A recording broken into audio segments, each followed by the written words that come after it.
read a parable that Jesus told out of Luke chapter 12. Someone called from the crowd, "Teacher, please tell my brother to divide our father's estate with me." Hey, I want it to be fair. Some of you guys might be in the middle of something like this right now. Just what's fair for me? Jesus said, "Friend, who made me judge over you to decide such things as that?" And then you think he's going to give him an answer here, but Jesus is a storyteller. And so he tells a story, to which is going to help us out today tremendously. I hope so. Then he said, "Beware, guard against every kind of greed. Life is not measured by how much you own." And then he told him a story. A rich man had a fertile farm that produced fine crops. He said to himself, "What should I do? I don't have enough room for all my crops." Then he said, "I know. I'll tear down my barns and build bigger ones." Anytime I get to preach on this guy right here, I nickname him Bigger Barn Billy Bob. Bigger Barn Billy Bob likes to build bigger barns. "I know, I'll tear down my barns and I'll build bigger ones. Then I'll have enough room to store all my wheat and other goods. I'll sit back and say to myself, 'My friend, you have enough stored away for years to come. Now take it easy. Eat, drink, and be merry.'" To which we would say, "Awesome. Well done." And God says, "Look out. Here, you fool. Ouch. You will die this very night. Then who will get everything you worked for?" Yes, a person is a fool to store up earthly wealth, but not have a rich relationship with God. God wants you to be rich. He wants you to be rich in your relationship with Him. We're going to talk about that today. We're going to break it down and give us some practical next steps forward. But before we do, I want you to greet 7 people, welcome them, high-five them, let them know how glad you are they came. Tell them, fix their hair for them a little bit. If it's windblown, some of us have that look on our face like, oh my gosh. Your icebreaker question for today is, if somebody, we don't have this for you, by the way. I don't know if you had an extra 5K today. Mr. Beast walks in and just says, "Here you go." What would you do with it today? Honest answers only. I know we're in church, but honest answers only. Have fun. Welcome 7 people, and we'll dive into this in a minute. We've been going through this series called Eyes on the Prize. And next week we're gonna close out this series because we've been on it for like 8 weeks, I think. We've been using a theme verse in Hebrews chapter 12. And we're going to read it again today because this has been our launching pad for most of the series. Hebrews chapter 12 verses 1 and 2 says, "Therefore, since we are surrounded by such a huge cloud of witnesses to the life of faith." And he had just described several people who, despite uncomfortable circumstances, despite hopeless circumstances, despite pain, whatever was going on, they lived a life of faith and did something beyond themselves to live for God. And he was saying, hey, we're not alone in this thing. You may feel like you're alone at times, but there's other people living this thing out called faith, their life with Jesus, and keep your eyes focused in on Him. And in fact, he goes on to say, so because of that, let us strip off every weight that slows us down, especially the sin that so trips us up. Let us run the race with endurance, the race God has set before us. How do we do it? You do it by keeping your eyes on Jesus, eyes on the prize. Jesus is the prize, the relationship with Him. And Jesus said in that parable, I want you to have a rich relationship with God, which Jesus is God. He says, I want you to have a rich relationship with me. And he says He's the champion who initiates and perfects our faith. And so he says, let us strip off every weight that slows us down, especially the sin that so easily trips us up. In this series, we have spent a lot of time exposing a lot of weight that we've been carrying and a lot of sin that trips us up. Exposing it because I believe a lot of us, well, one, we struggle with the things that we've been talking about. But two, Satan doesn't want these things exposed. He would love for you to just go your whole life never really thinking about these things, and most people don't. Never really addressing them and doing the hard work, and most people don't. And so we've taken a lot of time to expose each one of these individually, and not only just expose them, but say, hey, here's how Satan has twisted that, and here is how God has intended that. Or here's a path forward in which you can use an exercise to overcome that thing. So these things don't grow roots in our hearts. John 10:10, Jesus said, the thief, Satan, comes to steal, kill, and destroy. But I come that may have life and have it to the full. So the thief is not coming at a time and day and an hour when you know exactly when they're coming. They're gonna come in secret. They don't want to go detected, and they're gonna come at a time when you're not expected. So this series, unapologetically, has been hard because I want to expose the thief. I want you to have life into the fullest, and so we've been exposing some of these things. Just to break it down for a review, if you haven't come, I would you can go online and listen to the messages, but I want to show this next slide. We've talked about guilt, shame, and guilt. Well, what's the exercise that God has given us to overcome this so shame and guilt doesn't become our identity? Confession. We are guilty, but if you want to overcome that, the habit that you put in your life is not to stuff it and do all these things. Confess. Tell somebody. Confess to God, tell others, and that's how God has given you something that you can do to overcome that. Anger. We've talked about anger. Well, we all struggle with anger. What has God given us to help deal with our anger? Forgiveness. You go unforgiving, anger is going to fester, goes into bitterness, and that takes a root in your heart. And guess what? God, that's not going to set you free. That's going to be a weight that trips you up. And God says, I don't want that for your life, so we're going to forgive. Temptation. We talked specifically about sex, but any temptation that you're dealing with, what has God given us? Margin. I'm going to keep a distance, a healthy distance from that temptation. I'm not going to get right next to it. I'm going to fight that before I even have to fight it. I'm going to fight it by giving myself distance from my temptation. There's other ways to deal with it, but that was one of them that we talked about. And then last week we talked about comparison. We find our identity, or we are in a race with somebody else. They don't even know it.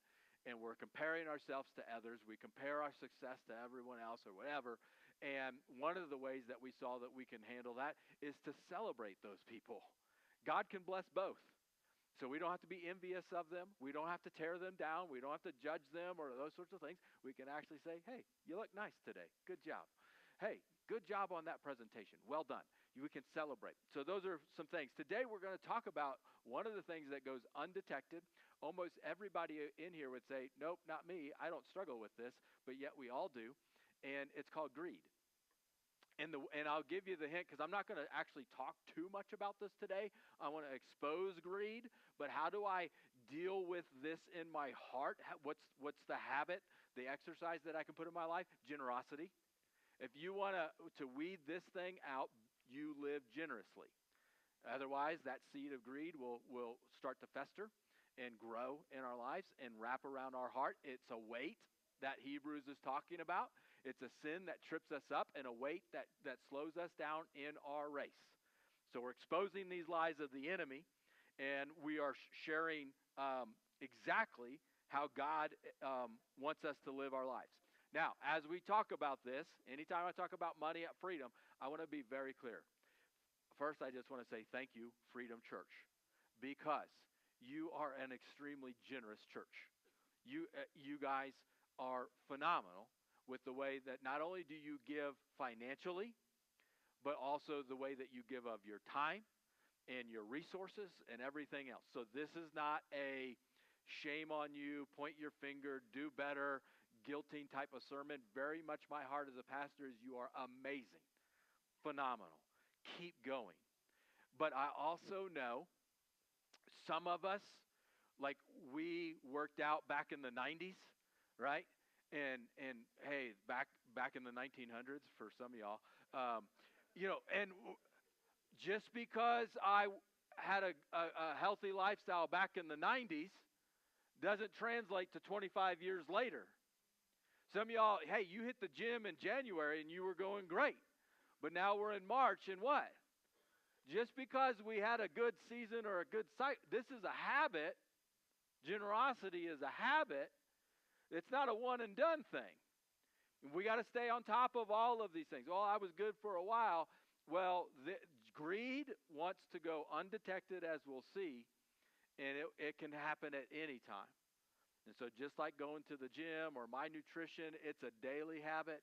It is a lifestyle that we live of living generously. It's something that, hey, freedom, keep going, but we also want to keep our eyes on the prize. This is something we got to practice, exercise in our lives if we want to stay on top of it.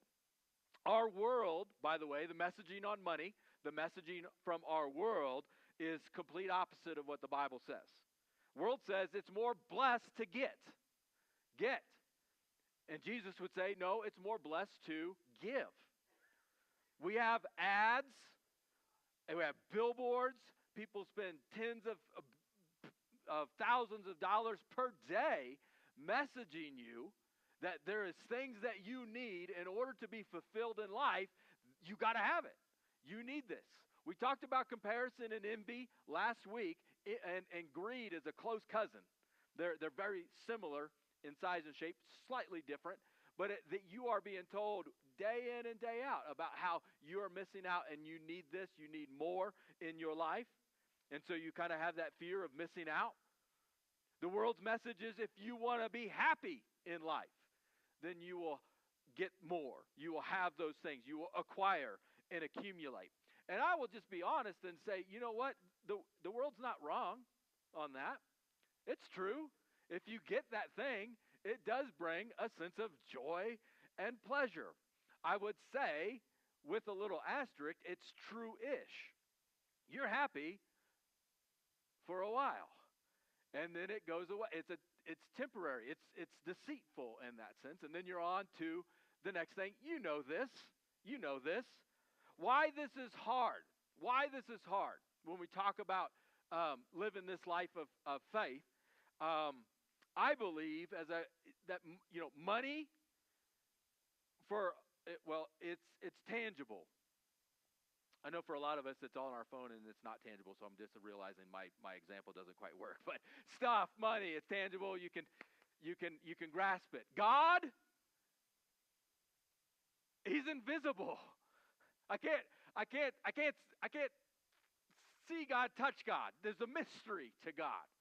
So it's a little bit hard on trying to take this thing of faith. The bill, the statement that's in my hand, that's real. I can see that bill. The phone call coming from collections agency, that's a real phone call of someone saying, hey, you owe up, or something's going to happen. I have this bill in my hand. An open hand of faith and trusting God over these it's real, but it's invisible.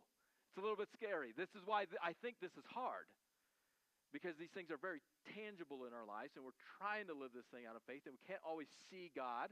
And it's always sometimes when things are going chaotic in the financial world, it's like, okay, God, where are you? I need you to show up here. What's going on? And these sorts of things. So again, I'm going to recognize that it's hard.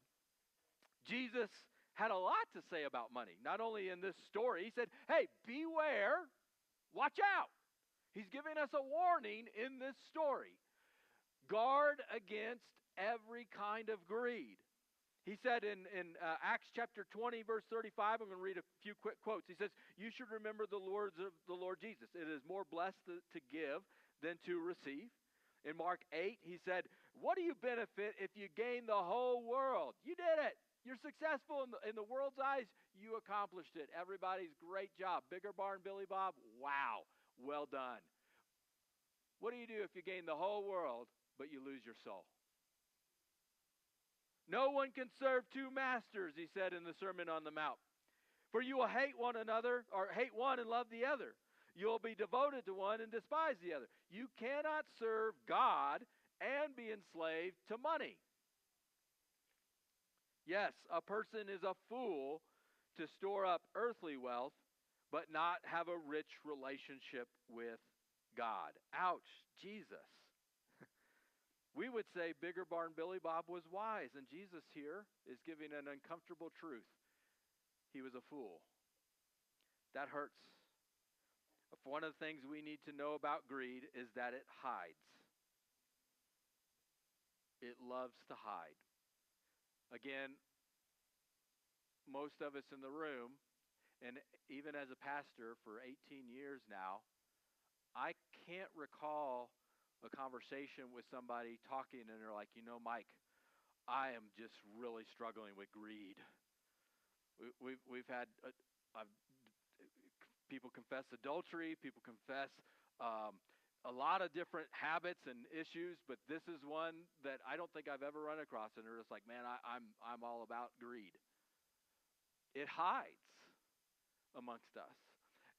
And I want to bring it up today because Jesus talked about money, stuff, greed a lot. And I don't think he was trying to waste his time or our time. Like, oh, well, Jesus is talking about something that nobody deals with. I think he brings it up quite a bit, as we saw, because it's something that we all deal with, if we're honest, and it loves to hide. It wants to go undetected in our lives. It's camouflaged so well. You may never feel greedy. We talked about anger. Oh, I know when I feel angry. I feel it. But we may not go in our lives like, oh, I feel greedy right now. That's why it is rather deceptive. In fact, it can come across as a virtue. It's a good thing. I'm not greedy. I'm careful with my money. I'm not greedy. I am a planner. Where's my savers in the room? Where's my savers in the room? Come on now. I got spenders and savers. Savers. All right, spenders. Okay. You're usually married together, typically. Just saying. I just don't want my kids to be burdened like I was. Or in the church world, I don't even know, I've never heard this word outside of the church world. I think, I'm a good steward. What's steward? I don't even know what that is. But now, none of those things are bad. None of those things are bad. It's good to be a planner. It's good to say. Those are things that we would teach you. Dave Ramsey, if he was here, he would say these are good things. But you have to be careful because those can be the mask. Those can be the things to justify our greed. That's lying right underneath that thing. Greed hides. These things can sometimes mask our greed, which is why we're just taking some time to expose it, where you can deal with God and he can show you what's going on. Quite honestly, this is a heart issue. As we've said with all of these things, anger, heart, sex, heart, comparison, Jesus said, look at your heart. There's things on the inside growing that are being exposed here. Same thing with this. Don't store up. This is Jesus saying, don't store up treasures here on earth where moths eat them and rust destroy them, where thieves break in and steal. No. Store your treasures in heaven where moths and rust cannot destroy. Thieves do not break in and steal. Wherever your treasure is, there the desires of your heart will be also. So it starts to reveal your heart.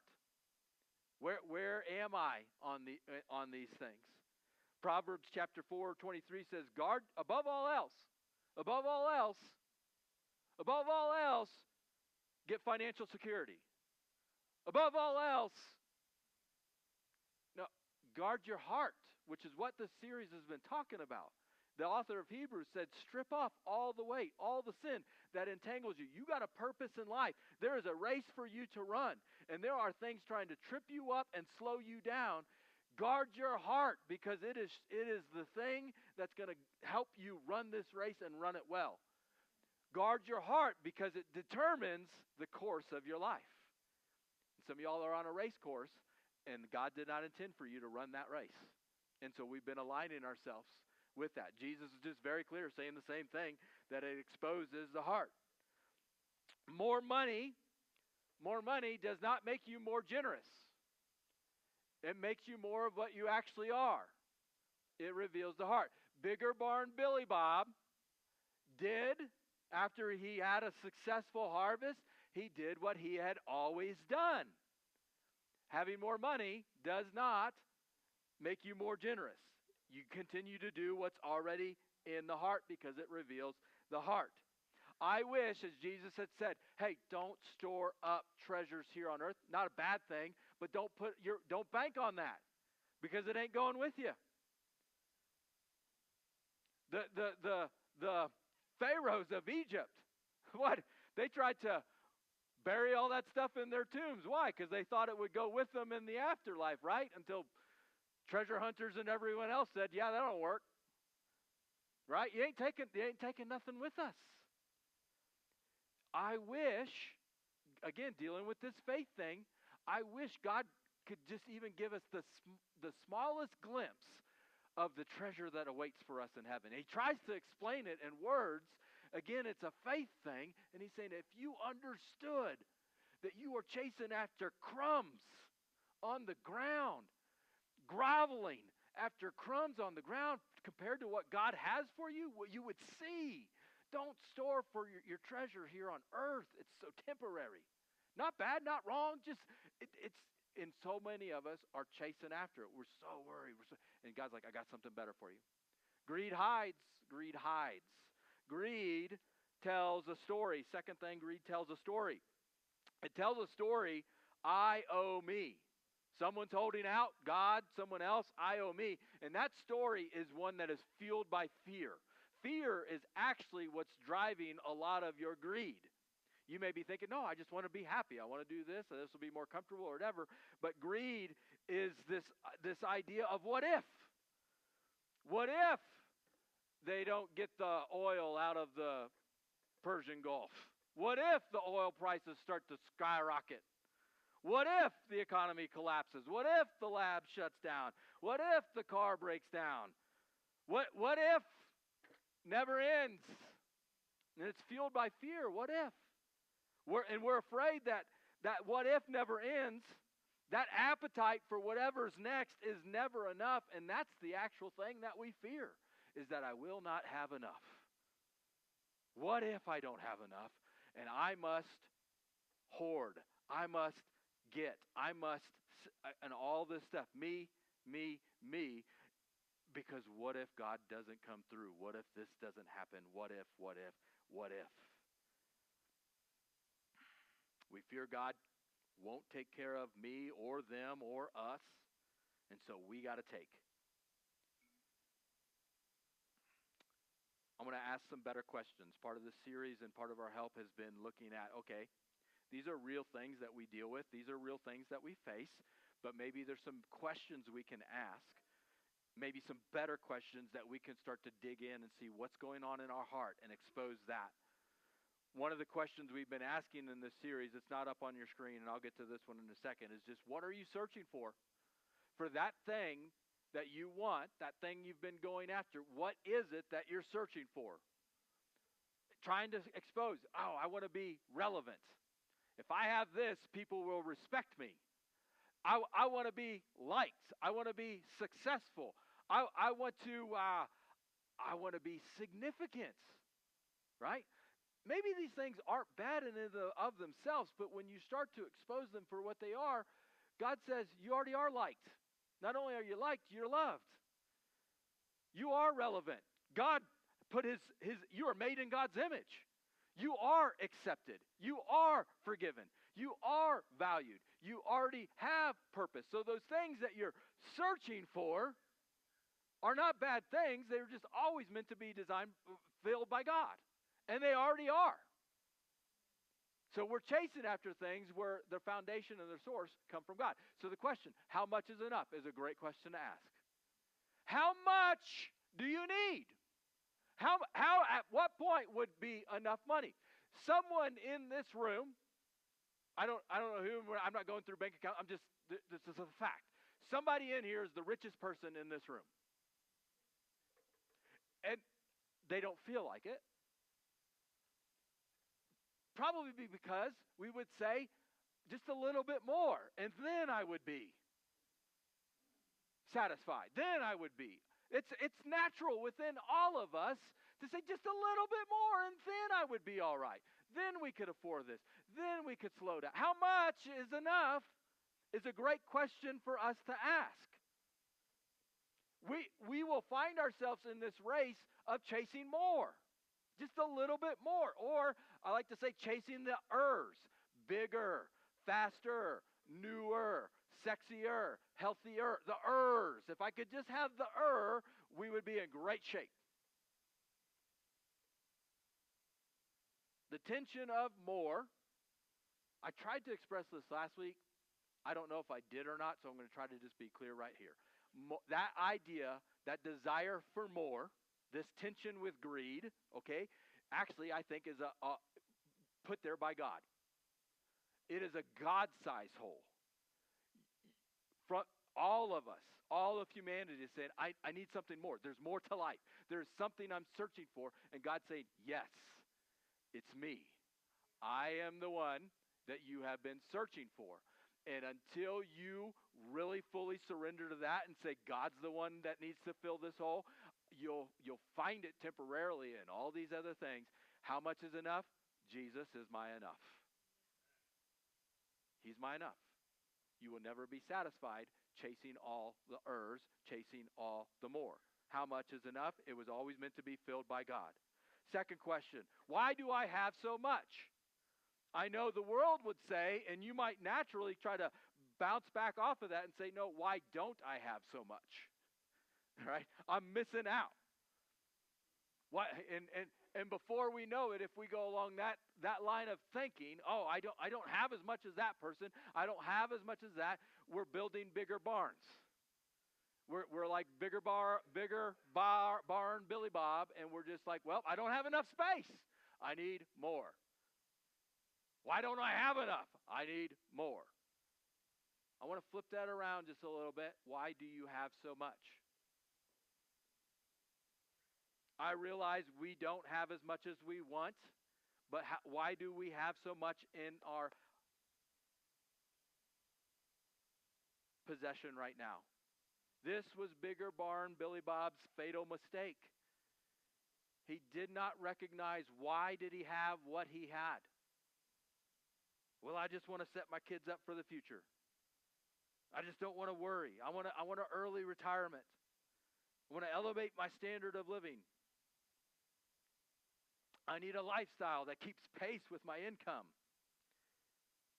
Again, this guy would have been a model for most of us, saying, well done, man. Awesome. I want to be like that. And yet Jesus has given us a very strong warning to say, you fool.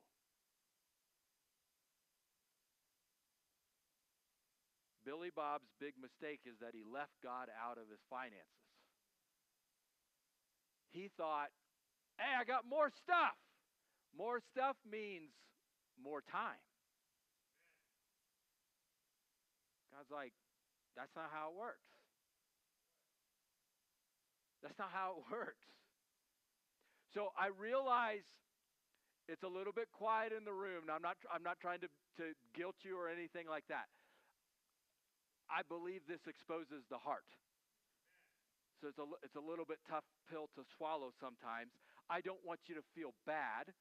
My prayer as a pastor has been, I want us to feel responsible. We've been given this stuff. And it's not bad to have money. Please hear me on that. It's not bad to have money. It's not bad to have stuff. Money, it's a great tool. It is a terrible master. Okay? That's the difference. It is a tool. Okay, God, why do I have this? How do you want me to use it? It's a wonderful tool. It is a terrible, terrible master. So as we expose these things, we see some things that are like, okay, we can work on that. We can work on that. Bigger Barn Billy Bob said more stuff equals more time. Oh, but we don't know how much time we have. The point of this is I'm not saying you're not going to die. Am I going to die tonight, Mike? Is that what you're saying? No. Am I going to die unexpectedly tomorrow? No, I hope not. Good gravy. No, that's not the point. That's not the point. It's to keep God in perspective in all these things. Psalm 39:4 says, remind me, O Lord, that my days are numbered. How fleeting my life is. You've made my life no longer than the width of my hand. My entire lifetime is just a moment to you. At best, each of us is but a breath. What am I doing right now? How am I living it right now? Hebrews, back to 12, our theme verse says, let us run with endurance the race God has set before us. We're running a race. And some of us, we lose this idea of time, that we're running out of time. You know, all this stuff's happening in the world, and is Jesus coming back? Are we in the end times? I don't know. I know we're closer today than we were yesterday. How are we living right now for the kingdom? In fear? Trying to control? Or by faith, one step at a time, and allowing God to dictate how we live and take our next steps of faith? I want us to understand that we have a race to run with endurance, and we are carrying weights, and we're living with sin in our lives that wants to go undetected, and I'm trying to set us free so we can live with purpose, so people can be, not only you set free, but the people around us can be set free. You know, we only have 1 month until Easter, less than 1 month until Easter. And I believe God wants to change lives on Easter Sunday here at Freedom Church. We got the invite cards. Some of you guys got them last week. We got them on the tables or whatever. I want us to understand that life is short. And our friends' lives are not guaranteed tomorrow. And so if God is nudging you to make an invite to Easter, do it now. Do it in these next few weeks when he gives you that open door. Eternity is on the line. To think, oh, well, I'm just going to think about here and now on this earth and not give any real thought to that. There's things that are happening in eternity. Bigger Barn Billy Bob only thought about the here and now and said, I'm good for the rest of my life. And he's like, no, now was the time to do that. Be generous now. One thing to know about greed is not a feeling. You may not feel greedy, but I would just say, I would kind of go off of that and say, greed is a refusal to act. You might have the best intentions in the world. I want to be generous. Great with your intentions, but greed is a refusal to act. So if you want to fight this in your heart, I said earlier that the way you fight it is to be generous. So whether you think you have enough or not, and you may not have enough, I don't have it, still be generous. Give and give generously. Whether you feel like giving, I don't feel like giving. Give and give generously. So many times emotion follows motion. I don't feel like doing it. But as I start to act, I don't feel like going to the gym in the morning. But when I go, emotion starts to follow motion. I don't feel like giving, but when I give and give generously, emotion follows motion. I want to be clear again. The church is not in a financial need, so this is not give to the church, give to the church. I want you to be rich in your relationship with God, and I want to just expose finances for what they do and how they can hinder us in our race to build the kingdom, to love Los Alamos, see God do an amazing work in this town. What I find is that this is one area as a pastor in this town for a while. This one issue, giving, our money, our finances. There's something when we surrender this over to God, it unlocks something like blinders. It's like Jesus is saying, I want the blinders to come off here. If you could see the treasure in heaven, if the blinders could come off, this wouldn't be an issue for you. When you're generous, something unlocks. It's like the scales come off your eyes to say, you start to see God a little bit clearer. The question I would ask when it comes to like legacy and how do we want to be remembered? Do you want to be known for having more stuff Or do you want to be known for having more stories in your life? And I know the answer. Both. It's a pastor joke. We want more stories in our lives. When it comes to our final days on earth, and I'm not trying to be morbid, we're not going to be like, oh, I want to buy one more thing on Amazon. Oh, I want to, you want the people around you. You want the stories. It's when you start to live it out and live generously, you start to see God moving in your lives. Not only do you start to see God when you start living generously, by the way, generous is not a dollar amount. Jesus told another story of a lady, or they saw a lady, she only gave 2 pennies. She gave less than anyone else, but he said she was the most generous of them all. So it's not about a dollar amount. But when you start to live generously, not only do you see God, I promise you, other people start to see God through you. The first century church, the very first church, the people who we read about had little to no money. I know they had no power against the temple and against the Roman government. They had nothing. But they lived a life of love, and they lived a life for others. They lived generously with what they had, and those people changed the world. It was contagious. If they were in Los Alamos, they would have loved Los Alamos generously. And Los Alamos would have said, oh my gosh, there's something different. Freedom Church, I want to say, keep living generously. There's a lot of people in Los Alamos. I promise you, they may be far from God. They may hate God. But when they've encountered Love Los Alamos, the way that you guys give and give generously, they listen. They feel the love. They perk up. They see God through you, through the way that you live generously. Why? Not because of how good we are. It's because of how great God is, and giving is who God is. Why do they see God when you're living generously? Why do you see God when you're living generously? Because giving, generous is who God is. For God so loved the world that He... This is who God is. This is the gospel. He is a giver of life, a giver of grace, a giver of forgiveness. He wants to bless you. He wants you to be rich, but more than finances, He wants you to be rich in a relationship with Him. That's what He's about. So I pray that we're a little bit more aware. This sin of greed has been exposed for what it is. And maybe there's some things in our heart we need to work on, but we'll take those steps of faith, trusting that God's on the other side, and then trusting that other people will see God on the other side of those steps. Let's stand and let's close out.